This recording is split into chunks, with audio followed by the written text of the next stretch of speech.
Upgraded murder charges have been filed against a Minnesota mom who is accused of fatally shooting her 6-year-old son and stashing his body in the trunk of her car last spring.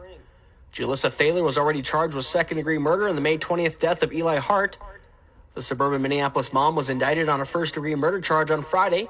She is accused of shooting her son multiple times and then hiding his body in the trunk of her car shortly after she regained custody of him.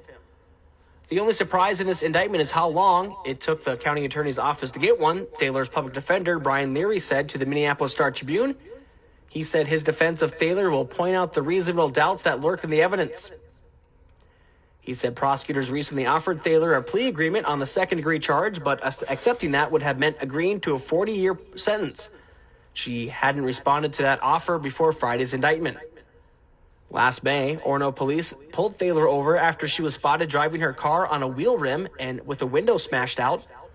Search warrant documents filed in the case say officers who spoke with Thaler noticed blood on her face and hands and what they suspected were human remains spattered on the inside of her car. She was arrested after officers found the boy's body in the trunk. A judge ruled in September that Thaler was competent to help in her own defense, and her trial is scheduled to start on January 30th. Hart's father, Tory Hart, was trying to regain custody of his son at the time of his death. A judge had just restored Thaler's custody of Eli 10 days before he died. Tory Hart has also filed a lawsuit against Dakota County and 3 of its employees, accusing officials of ignoring signs that Eli wouldn't be safe in Thaler's care. He said in the lawsuit that Thaler has a history of substance abuse and hospitalization for mental illness. That should have been a red flag.